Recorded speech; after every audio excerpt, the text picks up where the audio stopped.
Shalom, shalom, peuple de Dieu. Soyez tous bénis au nom de Jésus-Christ.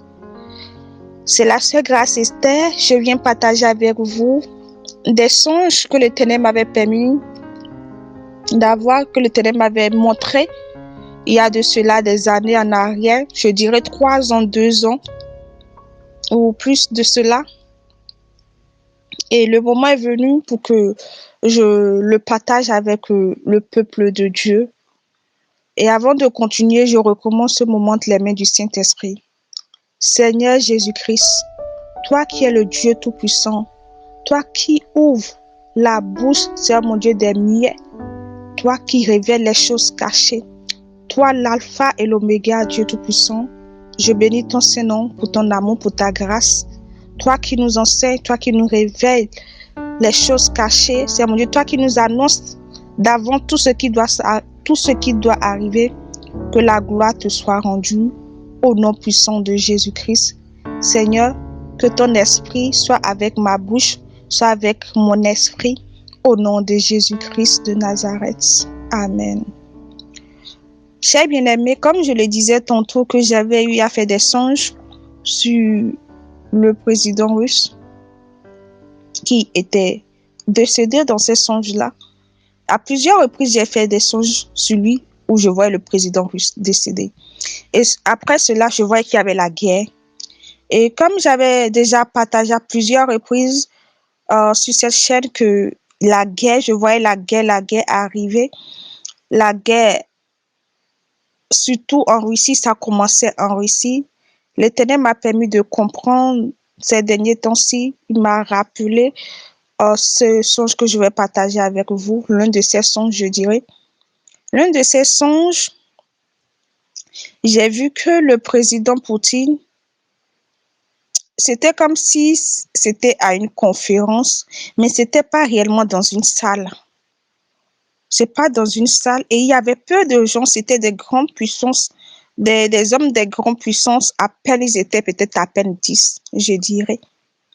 Et lui, il sortait d'un bouquin en fait, ou je dirais d'un sous-marin. En fait, c'était d'un appareil en tout cas qui sortait de l'eau, je dirais.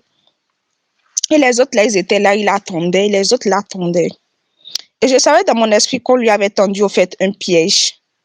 Et quand il est sorti pour s'approcher d'eux, pour les saluer, à ma grande surprise, je vois qu'il a glissé et il est tombé.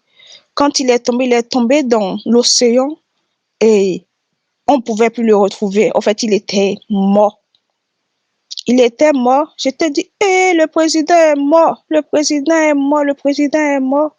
Et après, le Saint-Esprit oriente ma tête ailleurs et je vois que, en fait, c'était un peu sombre. Et il y avait, comme la guerre, en fait, les rues étaient désertes.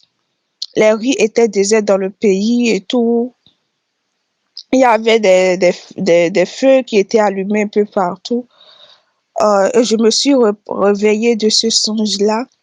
Les autres, je ne me rappelle pas parce que je n'ai pas pu vraiment les noter. Et dans ce temps, le Saint-Esprit me convainquait vraiment de prier, d'intercéder pour la vie du président Vladimir Poutine. Et j'ai commencé, mais vraiment, je n'ai pas pu réellement le faire. Et je demande pardon à Dieu. Et sur cette chaîne, sur la chaîne de Jésus Sauve TV, il y avait une sœur qui s'appelle la sœur Nicole qui avait partagé également un songe que le Seigneur lui avait montré, une révélation où elle avait vu qu'un homme, un homme puissant, un homme mondialement reconnu qui était dans un avion et ce dernier-là, il me semble que son avion a eu crash et elle demandait à ce que nous prions que vraiment c'est un grand homme qui est connu du monde. Et quand j'ai écouté sa révélation, le Saint-Esprit m'a permis de comprendre que c'est le président Vladimir Poutine. Et bien aimé, j'aimerais que nous nous unissions en prière pour prier pour la vie du président Poutine, comme le Seigneur lui-même nous recommande de prier pour les autorités, pour les rois, pour les princes de nos pays, vraiment pour que nous puissions intercéder en la faveur du président Poutine parce que si effectivement cela se passe et que cela vient de l'ennemi, vraiment, cela aura euh, un impact vraiment très désagréable sur toute nation et sur cette terre. Donc vraiment, bien-aimé, intercédons pour la vie du président russe et que si c'est le plan de l'ennemi que l'Éternel des armées anéantit et que les projets n'aboutissent pas au nom de Jésus-Christ.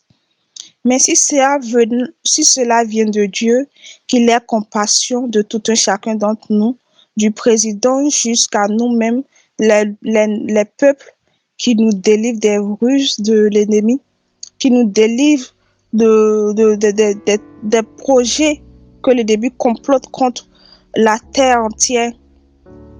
Car nous savons que ces derniers temps-ci, le diable est vraiment déchaîné de toutes sortes, où il fait tout pour envoyer le maximum de gens en enfer sans qu'ils aient écouté l'évangile, sans que nous ayons le temps de nous repentir et tout.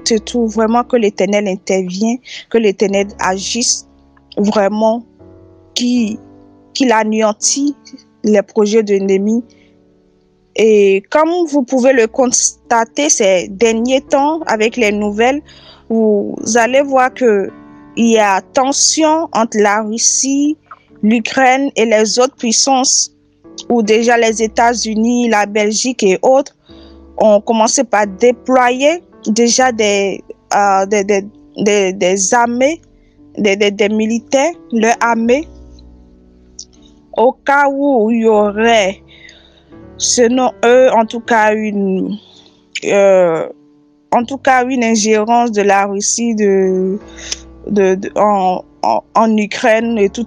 Vraiment, moi je ne maîtrise pas l'actualité politique, mais dernièrement j'en ai vu et ces rumeurs-là circulent aussi dans le pays également.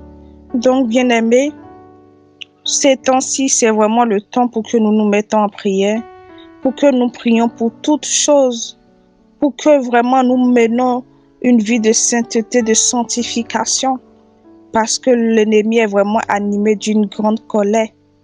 Et comme vous le savez aussi, la Russie détient des armes puissantes, les armes les plus puissantes actuellement, et c'est comment l'ennemi va soulever le cœur de ces puissances-là pour que des guerres arrivent. Certes, il est vrai que l'Éternel a dit qu'il y aura des guerres et que nos cœurs ne se trouvent point, et aucun d'entre nous ne pourra arrêter le décret du Tout-Puissant.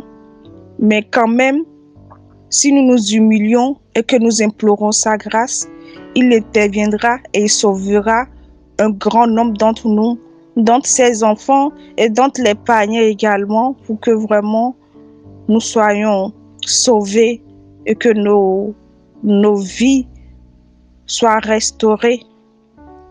Donc, c'est ce que j'ai voulu partager avec vous. Soyez bénis et que Dieu donne la force à tout un chacun d'entre nous de nous réveiller dans la prière, de réveiller nos esprits qui dorment encore, nos âmes qui sont encore attachées aux choses du monde, et que nous vaquons à la prière. Soyez bénis au nom de Jésus-Christ.